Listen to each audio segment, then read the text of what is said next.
Passport రెన్యూవల్కి సంబంధించి YS Jaganmohan రెడ్డికి ఊహించని సెట్బ్యాక్ తగిలింది. ఇప్పుడు ఆయన ముందు అనుకున్నట్టుగా లండన్ వెళ్ళలేని పరిస్థితి ఏర్పడింది. ఇందులో ఆయన స్వయంకృతాపరాధం కూడా ఉంది. దీని మీద వాస్తవాలతోటి మరింత క్లారిటీ ఇవ్వడానికే ఈ వీడియో. ముఖ్యమంత్రిగా ఉన్నప్పుడు ఎవరికైనా డిప్లొమాటిక్ పాస్పోర్ట్ ఉంటుంది. ఆ పాస్పోర్ట్కి ప్రత్యేక గుర్తింపు కూడా ఉంటుంది. సీఎం పదవి పోగానే జగన్మోహన్ రెడ్డి గారికి అది రద్దయింది. ఆయన సెప్టెంబర్లో లండన్ వెళ్ళాలనుకున్నారు. దీంతో తన సాధారణ పాస్పోర్ట్ని అంటే రెగ్యులర్ పాస్పోర్ట్ని రెన్యూ చేసుకోవాల్సి వచ్చింది. ఆయన సాధారణ పాస్పోర్ట్ ఎక్స్పైరీ డేట్ దగ్గర పడింది. అందువల్ల రెన్యూవల్ చేసుకోకుండా విదేశాలకు ప్రయాణించడానికి వీల్లేదు. సో తన పాస్పోర్ట్ని రెన్యూ చేయాలని చెప్పి కోరుతూ జగన్మోహన్ రెడ్డి హైదరాబాదులో సిబిఐ కోర్టును కోరారు.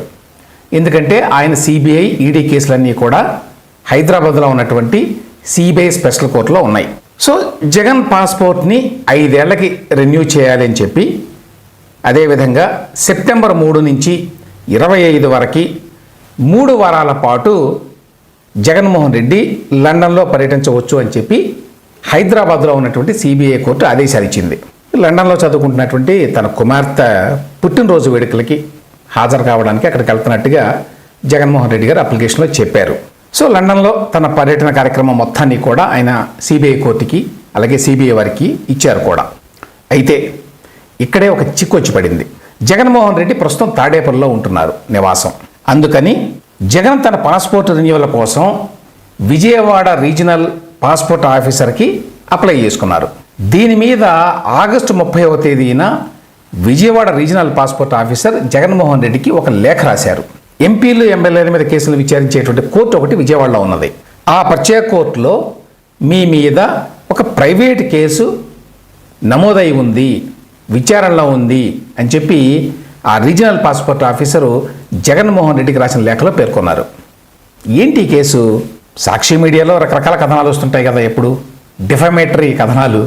సో అటువంటి ఒక కథనం మీద 6 ఏళ్ల కిందట టీడీపీ నాయకుడు పొంగూరు నారాయణ గారు కోర్టులో ఒక ప్రైవేట్ కేసు వేశారు.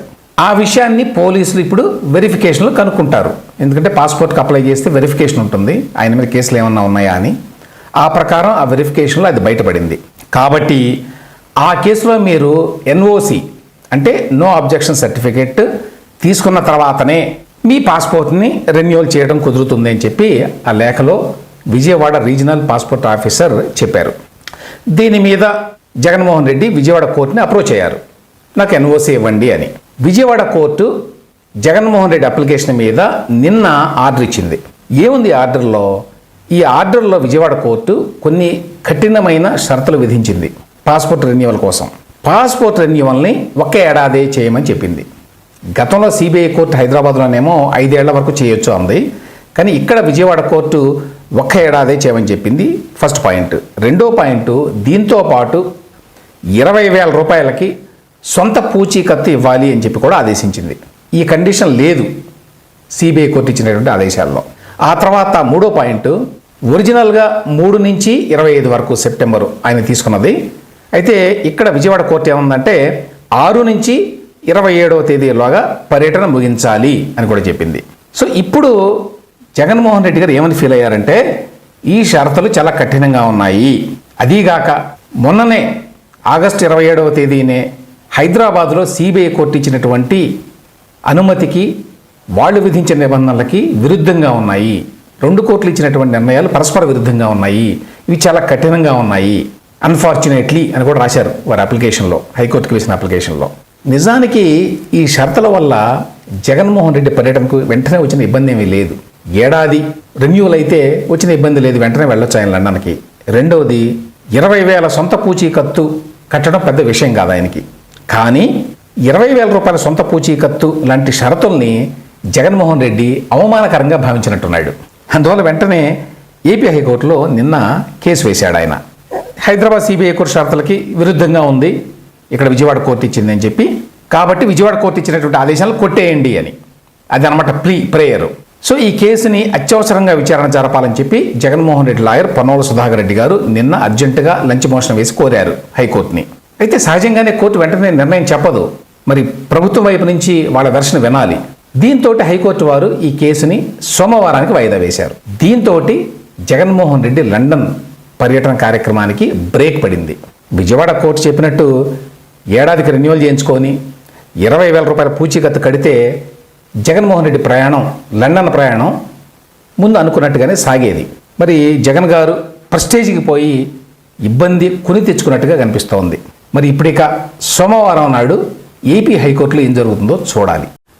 రాష్ట్రంలో క్రిమినల్ కేసుల విచారణలో తొలిసారిగా computer emergency response team CRT New Delhi వాళ్ళ సహాయాన్ని తీసుకొని ఒక కేసుని ఛేదించారు. ఆ కేసు గుడ్లవల్లేరు ఇంజనీరింగ్ కాలేజీ వ్యవహారం. ఈ వ్యవహారం మీద రాష్ట్ర ప్రభుత్వం బాగా దృష్టి పెట్టిన విషయం తెలుసు. ఎందుకంటే ఇది పెద్ద కాంట్రవర్షియల్ ఇష్యూగా మారిపోయింది మొత్తం రాష్ట్రంలో. ఇప్పుడు పోలీసులు కనుగొన్నది ఏమిటి అంటే, with the help of computer emergency response team CRT New Delhi and also centre for advanced computing centre CDAC, ఈ రెండు సెంట్రల్ గవర్నమెంట్ సంస్థలు, వాటి సహాయంతో మొత్తం గుడ్లవల్లేరు కాలేజీలో వాష్రూముల్లో స్పై కెమెరాలు పెట్టారు అనేటువంటి ఆరోపణల లోతులోకి వెళ్ళి పరిశీలించారు. ఎక్కడా కూడా అటువంటి ట్రేస్ కనిపించలేదు. ఈ విషయాన్ని ఇప్పుడు ఆ టీం హెడ్గా ఉన్నటువంటి ఏలూరు రేంజ్ ఐజీ అశోక్ కుమార్ గారు చెప్పారు. ఈ టీంలో ఎవరెవరు ఉన్నారు? ఇద్దరు కూడా ఇన్స్పెక్టర్ జనరల్స్, రవిప్రకాష్ గారు, రామకృష్ణ గారు. వీళ్ళతో పాటు ఒక investigation team led by DSP Latha కుమారి.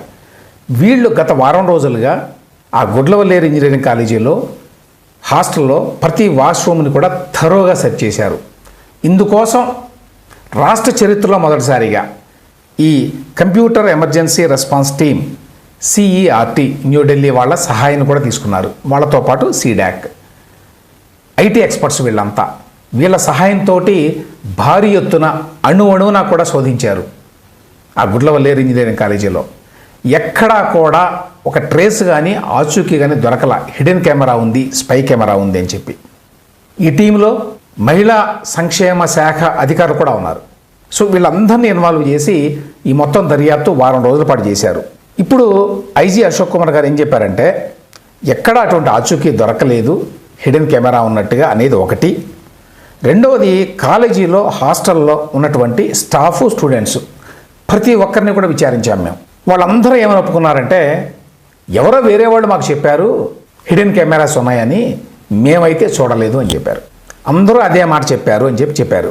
ఈ సందర్భంగా ఒక 14 మొబైల్ ఫోన్స్, ఒక 6 ల్యాప్టాప్స్, ఒక స్మార్ట్ ట్యాబ్లెట్, వీటిని ఎవరైతే అనుమానం ఉందో స్టూడెంట్స్ మీద, వాళ్ళ దగ్గర నుంచి వీళ్ళు స్వాధీనం చేసుకొని వాటిని ఈ కంప్యూటర్ ఎమర్జెన్సీ రెస్పాన్స్ టీమ్ వాళ్ళకి ఇచ్చారు, మీరే శోధించండి అని చెప్పి. ఇప్పుడు అదొక్కటే రిపోర్ట్ ఇంకా రావాల్సి ఉంది సిఈఆర్టీ నుంచి. అదే ఒకటి కూడా ఒక 3-4 రోజుల్లో రావచ్చు అని చెప్తున్నారు. అది కూడా వస్తే ఫైనల్గా ఇందులో ఏదన్నా వాస్తవం ఉందా లేదా అని తెలుస్తుంది. ఇప్పటి వరకు అయితే హిడెన్ కెమెరాస్ కానీ స్పై కెమెరాస్ కానీ ఎక్కడ ఉన్నట్టు ఆ వాష్రూమ్స్లో ఆ గుడ్లవల్లేరు ఇంజనీరింగ్ కాలేజీలో ఎటువంటి ఆధారం దొరకలేదు. కానీ దీని మీద ఏ స్థాయిలో ప్రచారం జరిగిందో అందరికీ తెలుసు. దీన్ని ఏ విధంగా ఒక రాజకీయ అంశంగా మలుచుకోవాలి అని చెప్పి ప్రతిపక్ష వైసీపీ ప్రయత్నించిందో తెలుసు. సోషల్ మీడియాలో ఏ స్థాయిలో ప్రచారాలు చేశారో తెలుసు. 300 వీడియోలు డిస్ట్రిబ్యూషన్లో ఉన్నాయన్నారు, సర్క్యులేషన్లో ఉన్నాయన్నారు, ఎక్కడ చూసినా స్పై కెమెరాలు అన్నారు, టీవీ ఛానల్స్లో స్పై కెమెరాలు ఎలా పెట్టవచ్చు అని చూపించారు. ఇంత ప్రచారం చేస్తే చివరికి తెలియదు ఏమిటంటే, ఒక్క కెమెరా కూడా దొరకల. అయినా కూడా చాలామంది మళ్ళీ విమర్శలు చేస్తారు. ఏమని? పోలీసులు తొక్కి పెట్టడానికి ట్రై చేశారు, సమాచారం బయటకు రాకుండా వాళ్ళు అడ్డుకోరని చెప్పలేము. ఓకే, ప్రభుత్వానికి చెడ్డ పేరు వస్తుంది కాబట్టి దీన్ని ఏదో విధంగా తొక్కి పెడదాం అనేటువంటి ప్రయత్నం కూడా చేయొచ్చు, అది కూడా వాస్తవమే. కానీ ఇవాళ ఉన్నటువంటి పరిస్థితుల్లో, ఇవాళ ఉన్న టెక్నాలజీలో, ఇవాళ ఉన్న సోషల్ మీడియా వాతావరణంలో దాన్ని నిలువరించడం సాధ్యమేనా? ఒక్క స్టూడెంట్ చాలు దీన్ని బయట పెట్టాలి అంటే, ఒక్క వైఎస్ఆర్సీపీ కార్యకర్త చాలు ఏ సోషల్ మీడియాలోనో, ఏ ట్విట్టర్లోనో, ఏ ఫేస్బుక్లోనో ఒక వీడియో తీసుకొచ్చి పెడితే, అవునవును ఇదిగో చూడండి ఇట్లాంటి వీడియోస్ ఉన్నాయని చెప్పి వెంటనే అనుకుంటారు జనం. ఇంత జరిగినా కూడా అవి బయటికి రాలేదు ఏమి అంటే అర్థం ఏంటి? అవి అక్కడ లేవు అని చెప్పి యాక్చువల్గా రిలీఫ్ ఫీల్ కావాలి. దీనివల్ల 300 మంది విద్యార్థులు, వాళ్ళ ఫ్యామిలీస్ అని చెప్పి చాలామంది దొంగ ఏడుపులు ఏడ్చారు గతంలో. నిజానికి ఇప్పుడు ఎంతో రిలీఫ్ ఫీల్ కావాలి. ఎటువంటి స్పై కెమెరాలు లేవు, ఎటువంటి వీడియోలు లేవు, కాబట్టి ఎవరికి ఎటువంటి ప్రమాదం లేదు, ఎవరి ప్రతిష్టకి మచ్చ వచ్చేటువంటి అవకాశం లేదు. కానీ ఆ విధంగా పాజిటివ్గా తీసుకునేటువంటి వాతావరణం వాళ్ళ రాష్ట్రంలో లేదు. అది ఆశ్చర్యకరం.